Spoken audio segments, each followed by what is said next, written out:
Hey, what up? What is going on? Welcome back to Intentional Lifestyle Creators TV. Woo-hoo.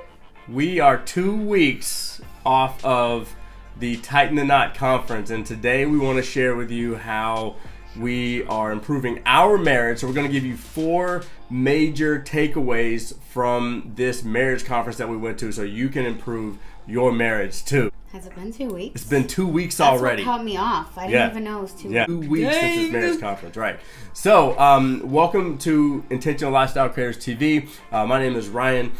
I'm Wesley. And this is Wes, and she is absolutely beautiful, and I would not have wanted to spend an entire day at a marriage conference with anybody else in the world. Yeah, because I'm your one and only wife ever. First, if you're new to ILCU or ILC TV, make sure that you connect with us. Leave a comment because we want to connect with you, and make sure to subscribe because we love sharing how all the cool ways that we're improving our life through online business. If you love things like entrepreneurship and passive income and lifestyle and freedom, that's what we love talking about here. Money and family and vacays. So if you want to live a better life, if you want to have a better business, then you're on the right channel. Make sure that you get subscribed, okay? Because we're going to be talking about, today we're digging in to this marriage conference that we went to, okay? It was some good stuff, guys. It was really good. It was really good. It was actually really, really amazing. Yeah, it was. I was not counting on it to Me be. either. I was going into this thing. Let me tell you something. I was going into this thing like, okay, I'll go, like just being the good husband. I was just like, okay, I'll go. Yeah, I'll go. You know. And a little bit about us, if you're not familiar with us and our marriage, we got married June 23rd. 2018. So depending on whenever you're watching this or listening to this, is the length of time that we've been married. As of now, we have not hit our year mark yet. Yes. So all y'all that are like, oh, just wait. I know. Just wait. Well, no, people say the first year is the hardest. Yeah. So I feel like if we can make it through the first year. Yeah. Doing the thing. We're doing the thing. So what else? I would say coming from 2 people that had 2 different views on marriage, but really ended up at the same road of like not really wanting to necessarily lay it down and get married. I say that because like we both grew up in 2 different types of homes, how we saw marriage, but we both ended up at the same place of like. Okay, so I don't know if we really saw marriage differently. What did you say? Well, I mean, it's not like I didn't come from a home of my parents being married and like living happily ever after, but that didn't give me it didn't give me a thing like, oh, nobody can be happy. Right. I just wasn't at a place where I was interested in being married. Yeah. At all. And that's why I said we ended up at the same place. No matter what, our upbringings were, we actually both ended up in this area of on marriage. Yeah. And then we found each other, and then, And then it happened. Not long after. So we hadn't known each other too long, in terms of like. It wasn't even a year before you proposed. Yeah, but when you know, you know. Yeah. So anyways, about this conference, I was thinking there was going to be like 6 other couples, and we were going to sit at like this U-shaped table, and like it was going to be super lame and boring. It was not that. There were like top dog speakers who have 800,000 followers on YouTube. Yeah. Like they had bands singing like all the good love hits, old school Marvin Gaye type shit. Like it was good. It was really good. I was impressed. So this is what we're gonna. So today, because of that, there were 4 main speakers that spoke, and they really laid out some like just intense stuff that we were like, man, this is going to impact our lives. So we definitely got to share it with the ILC fam too, because obviously that's why we do this. Because it's important to grow in every aspect, right? Like, of course we want to grow our businesses, we want to make more money, whatever, but like it's important to grow in everything. It's important to grow as a parent in your relationships, in whatever it is, like that's what being a lifestyle creator is about. You know what I mean? It's not just about making money online. Right. It's not just about creating your own business or doing whatever you want to do. It's about making an impact in every key area of your life. And if you neglect one, then they're all going to fail. You can't have a tire that rolls smoothly if it's got one piece broken in it. You know what I mean? Yeah. So I don't think it ever like plays the full circle. Like that's why people, like, if you have tons of money, you probably have like messed up relationships, and then you're lonely, so you're sad still even with all the money. You know what I mean? So like you have to continuously grow in every aspect to have that fulfillment like in life. True that. If it sounds like I'm out of breath, it's because I am. Because this basketball is taking the life out of me and I can't breathe. But I'm still going to spit some good shit for you. Mm-hmm. This episode can be found at ilcuniversity.com/TTK1. Okay, so that's Tighten the Knot 1. This is the number 1. Okay, and this is 2 parts because we figured that this would take a couple episodes to really dig into what we want to talk about. So this is going to be two episodes. And let us know what your biggest takeaway is too. Like, let us know, because we want to hear from you. And if you want to continue the conversation on this topic of marriage, definitely make sure to comment or hit us up on Instagram at ILC University, because we definitely want to hear from you, your thoughts and your opinions and your feelings that go into marriage, whether you've been married for 20 years, whether you're kind of like us and thinking like, yo, I'm going to be a single cat dude or dog dude for the rest of my life. I don't know. Whatever you are in terms of relationships, we want to hear from you. Side note, the past couple days, I have been hearing that we need to find some married relationship mentors. Yeah. So if you have been married for 20 plus years, hit us up. We're always looking to grow, and exactly, you definitely have something to give. Yeah. And whatever. We want to showcase that stuff. Yeah. And I feel like there's another time too. If you're feeling like we're coming from a position of like our marriage is perfect, it's not. Okay. It's not. No one's not. Okay. No. Just in case you did. Just in case you were like, they did not. No. We are not coming from a place of perfect marriage, perfect couple. We are improving our relationship before there's like a need to improving our relationship. First big thing, all right, since we're like 10 minutes in and haven't said shit. Being an expert on your spouse. The first speaker that we saw, his name was Clayton Knight, and the big takeaway that I got from him was the way he spoke about being an expert on your spouse. Nobody else on the planet should be an expert on your spouse but you. They're like your spouse's parents. They should know them well, but you should know her better. You should know him better. And that was a big thing for me because sometimes you feel like, okay, I married the person. Shouldn't I know them? I should know them already. But there's always new things. There's always new developments. And as we grow as couples, especially as business owners, you know what I mean? We go through so many types of growth, personal development. We're all reading books. We're all doing these things in order to improve our lives. Well, you should really know how your spouse is improving and how you can show up better and know your spouse. I mean, I think that was a really big takeaway. That was super big because like you were saying, like a lot of people think like, oh, you should know everything about your spouse, but like that's not true. I actually had a pastor a while back that said that you should learn something new about your spouse every single day. And I feel like we still are. Like you didn't know my favorite kind of chips today. I just couldn't remember the other chip. Sun chips is not my favorite chip. Oh I don't even know whose favorite chip that is. I said Doritos. Anyways, Cheetos. It's Cheetos. Doritos What's first? Is second. Oh. I highly doubt. You doubt that? Yeah, because how many? Lately, I have been buying Doritos. I am also pregnant. Cheetos is my main source for as long as you've known Source of what?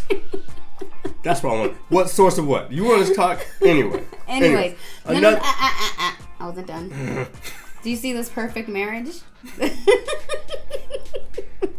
This perfect marriage 101. Like instead of trying to become an expert at like for everyone else. Like, you want to, like, know everything about, like, your neighbor or, you know, like, whatever. Like, you should first be focusing on knowing everything about your spouse and, like, learning to, like, as they grow, like Ryan was saying, like, as they grow, like, learning them daily. And especially women. Like, women have so many different moods. You gotta stay on top of your game, son. Like, you should be, like, really yearning to know more about that. And not just, like, you know what, we're married, I'm good, I don't need to know shit else.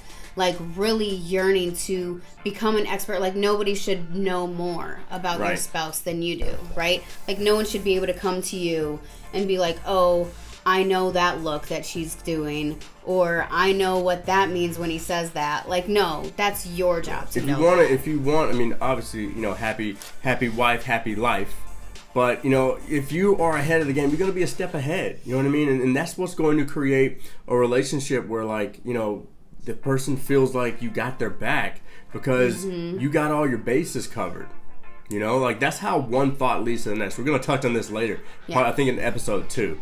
But, you know, one thought leads to the other when someone feels like you don't really know them. You know, but how would it feel? I guess you know, really look at this as we kind of divert from this one to go to the next. But if you look at this, like, man, how would you feel if you felt like your spouse knew you better than anybody else on the planet? You wouldn't want to be with anybody else. Right. And so, you know, maybe switching gears a little bit in terms of, like, we want to help anybody avoid divorce, right?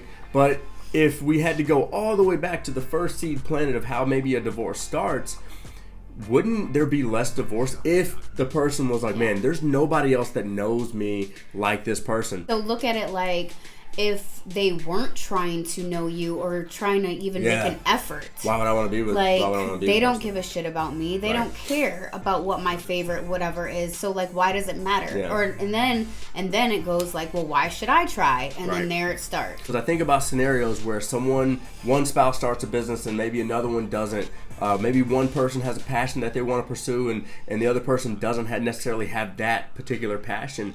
And what happens is, but if you know your spouse better than anybody, you're not going to have those actions where you see some people where they're like, oh man, I don't get the support from my husband, I don't get the support from my wife, or I feel like they're, you know, trying to sabotage my thing, or do they even really want me to be successful? No, you'll understand how to treat that business and that scenario a little better too. So if you're going through that stuff, just think back to this one tip of thinking, okay, how well do I know my spouse, and can I get to know them even better? Okay? Yeah, because you hear it all the time, like, oh, we just grew apart. We grew apart.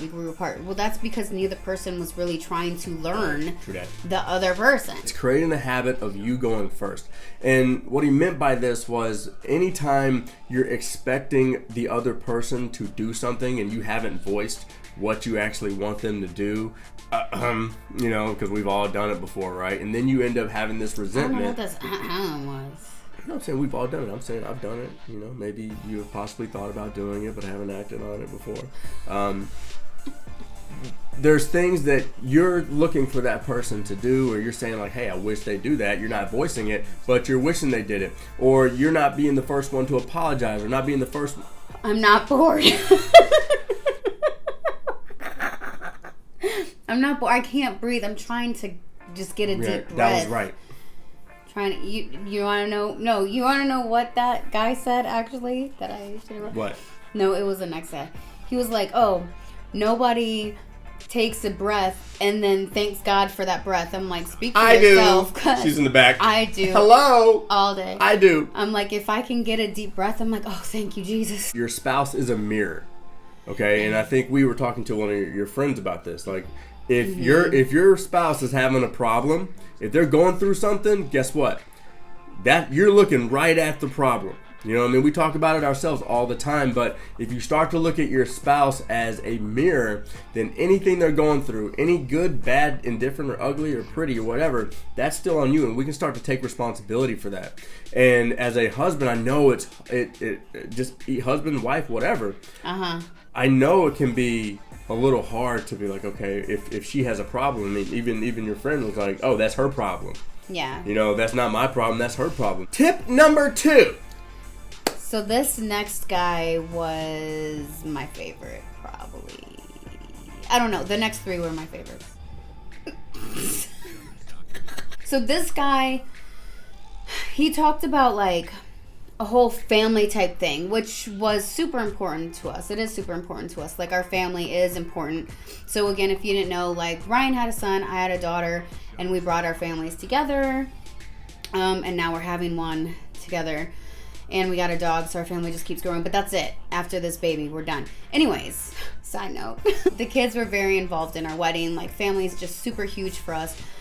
And so this guy touched on, like, how to really raise a solid, like, family with traditions. Yeah. And so that's why this was, like, really one of my favorites, because it touched we're business owners. We're all about helping people improve the areas of their life through online business. And he kind of broke down the way you build a family and a community within this unit that we have. Yeah.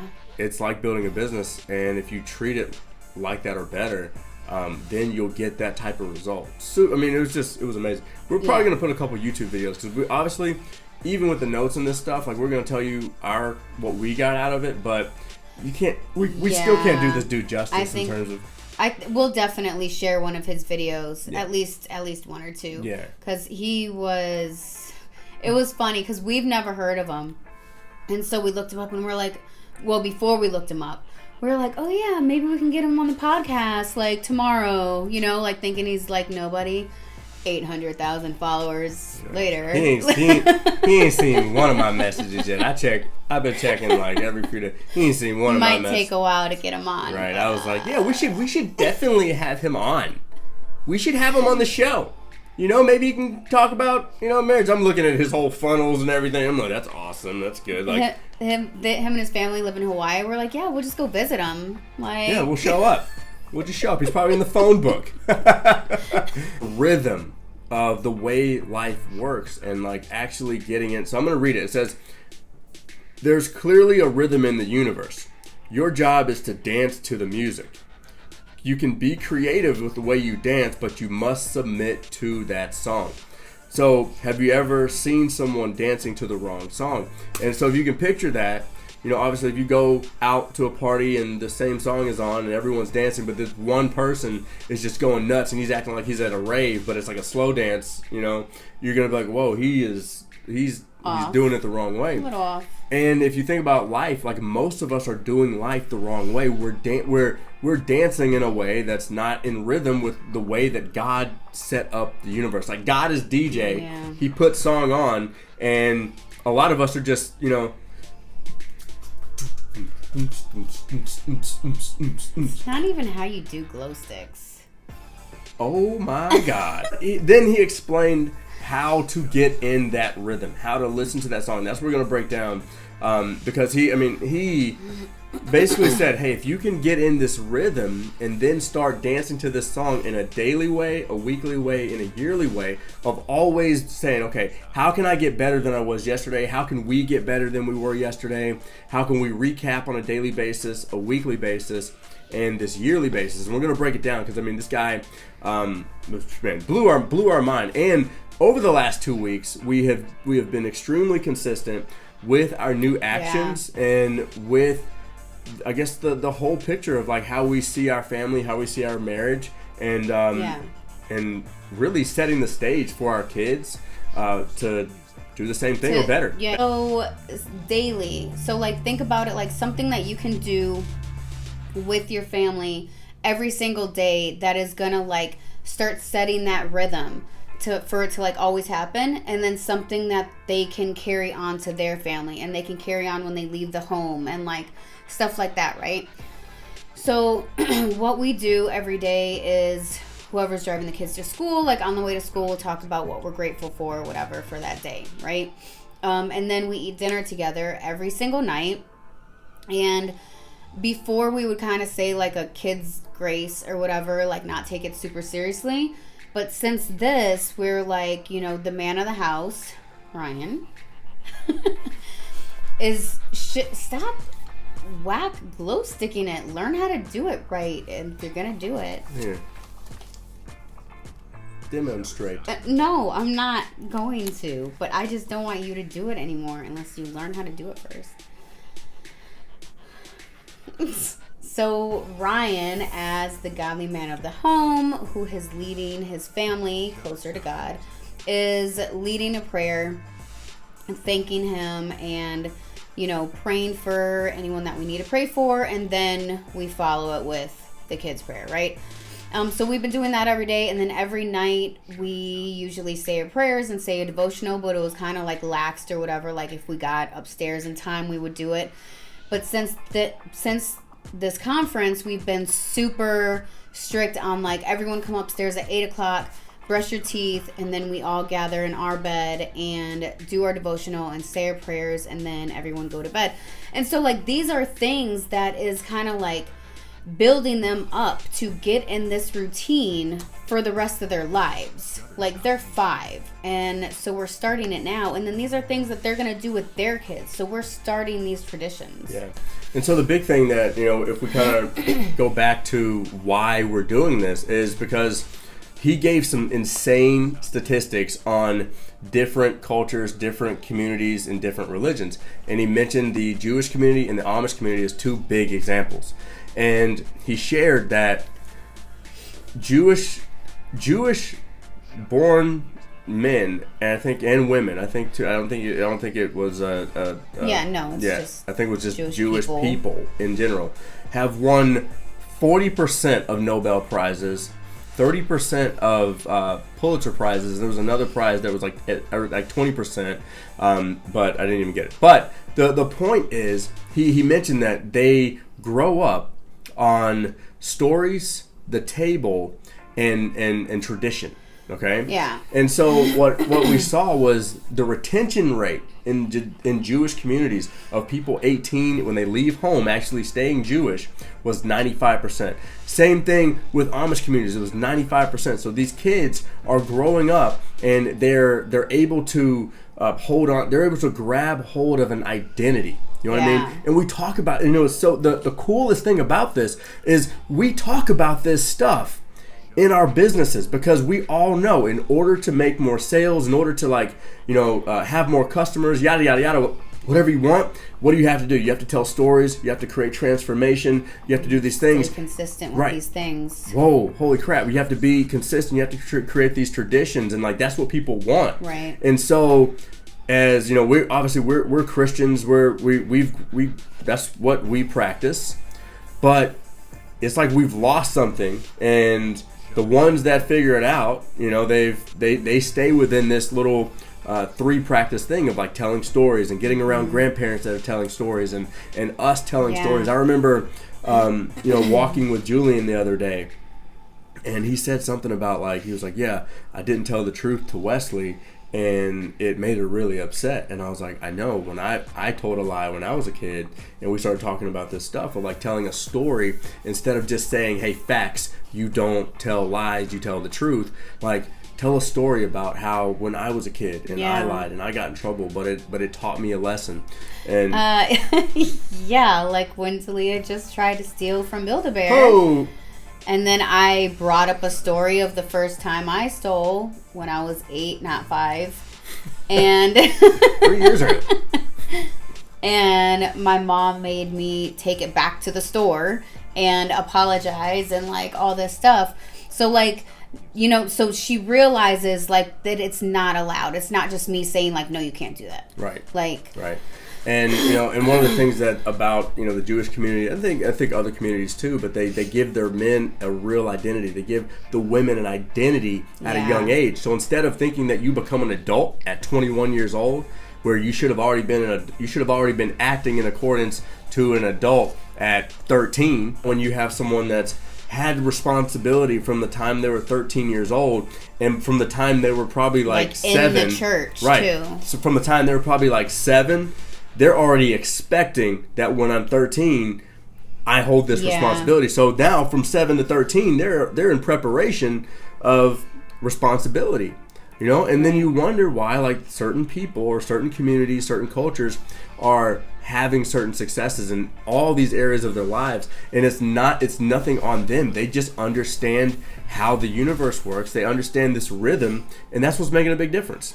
Yeah, I think what happens is like people just get so caught up, and then you kind of like lean on like the world to teach them or something like that. You know what I mean? Instead of like taking the initiative, taking the time to actually teach tradition in the home, like traditions have just disappeared. Right. Like there's no tradition anymore. Right.